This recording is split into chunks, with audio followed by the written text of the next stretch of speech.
Do you hear that? The soundtrack of nostalgia. The greatest soundtrack ever made. Fitting for the greatest game ever made. I first heard about Minecraft back in 2013. I remember the moment very clearly. I was 9 years old and I was living out in Las Vegas at the time. Me and all my neighborhood friends were taking a break from playing war with our Nerf guns, and I was sitting on top of this cinder block wall that surrounded our backyard, and everyone else was standing around me / underneath me. They were saying things like, "I found diamonds finally," or "Don't look an Enderman in the eye," which were things that I had never heard before. So, I asked them what they were talking about, and they said Minecraft. And I asked, "What's Minecraft?" And the thing that they said next has stuck with me to this day. It's the most awesomest game ever.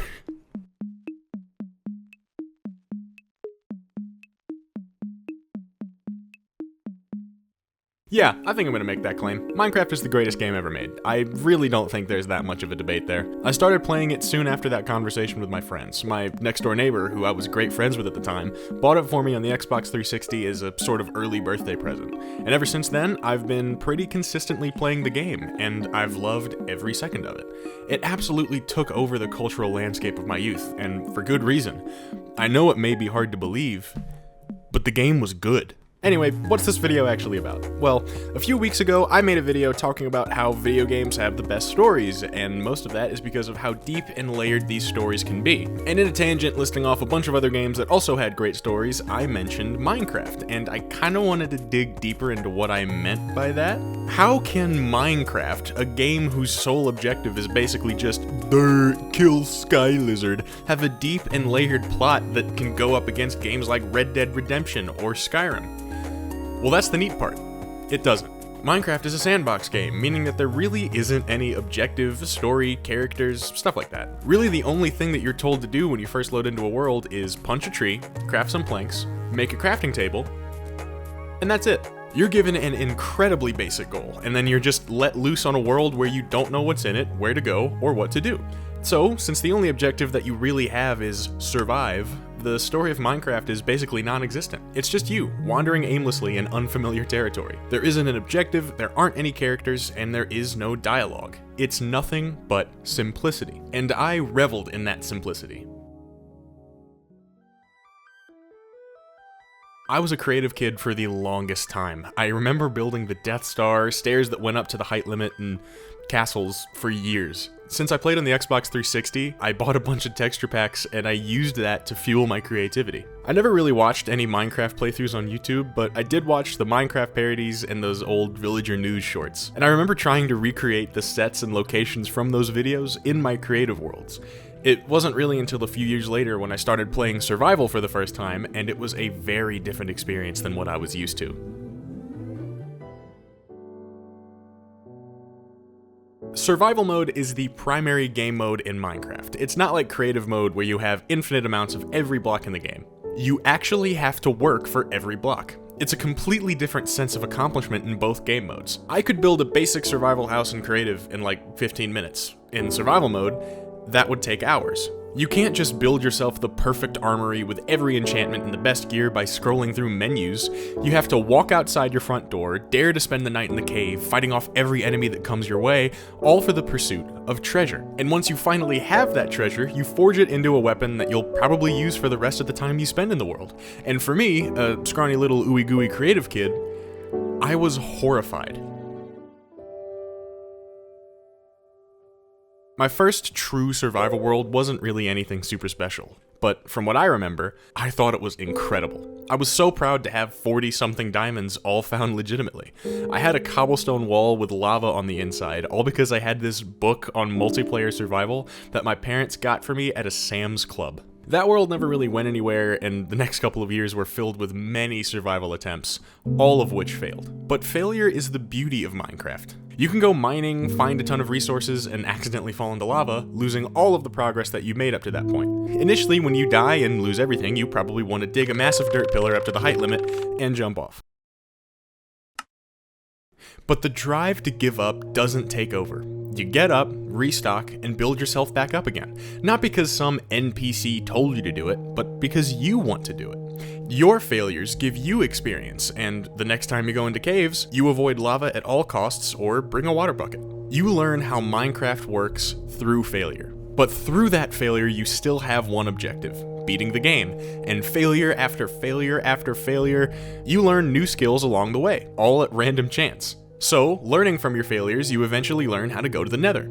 You make a few Eyes of Ender and eventually find the stronghold, and you kill the Ender Dragon. Killing the Ender Dragon is technically the endpoint of the game. It's the moment when speedruns stop the timer, and when you get into the portal, credits roll, and everything in the game is essentially saying, hey, you beat Minecraft. But that's not true. Late game Minecraft is an incredibly long and arduous journey, a moment where you truly have no objective. It's the final chapter in the game, and it's a culmination of every experience that you've had up to that point, and that final chapter doesn't really have a page number. For some, their Minecraft journey is done in 7 minutes. For others, it takes months. And all of that comes down to your decisions and actions. You form connections with the world around you because you want to, not because of some emotional backstory. Minecraft is an experience that is totally curated by you. It's a book written, revised, and edited by you. You start the first chapter when you create the world, make new chapters at your own pace as you go along, kill the dragon, and then close the book when the time comes. Yes, the story of Minecraft is non-existent, but only when you first load into the world. Your failures, successes, pets, villagers, horses, farms, maps, and randomly generated worlds create something built entirely for you and by you. Mojang didn't hire any actors, they didn't write any dialogue, and they didn't animate any of these massive cutscenes that have this huge monster or this big spectacle. They just made everything random, and they let you loose in the endless possibility of simplicity. The story of Minecraft goes from being totally non-existent to being willed in and created entirely by the player. Molded from nothing more than a few blocks of wood, Squidward things that make like 3 noises max, and you.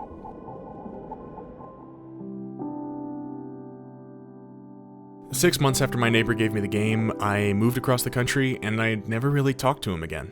I don't really know where he ended up or the things that he ended up doing, and we just went our separate ways. And he doesn't really know the impact that Minecraft has had on me since that one day I opened the door in October of 2013. Minecraft is the game that got me into gaming. It's the game that I still play with my friends to this day. It's the game that I've loved for 10 years, and it's equally crazy that I'm gonna be 20 in a couple of months, and that my favorite game has been the same since I was 9. When I reached high school, I hadn't really played Minecraft in a while. The Fortnite craze had gotten to me, and I kind of forgot about it. Once the pandemic hit, I decided to actually give Minecraft a shot. I didn't want to give up like I had in almost every other attempt that I made. I actually wanted to beat the game, which was something I had actually never done before.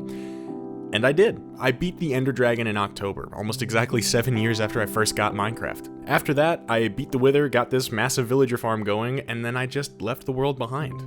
I had done everything that I felt like I needed to do. In late 2020, I started buying parts to build my own PC, well, have my friend build my PC for me. And the first game that I bought was Minecraft. It felt like it was almost out of obligation. Every single atom of the story of Minecraft is crafted by the player. It isn't you make the story in the same way that it was in the last video. You're not making memories and connecting with this character through experiencing the same things and controlling their actions and decisions. No, in Minecraft, you literally make the story. The only person who has any say in how anything goes is you. It's a game whose plot is having no plot, a game whose objective is having no objective. The story of Minecraft, or the real story of Minecraft, is creating complexity out of simplicity. And no video game in history, no TV show, movie, or book can give you that same experience. Like I said, it's the greatest game ever made.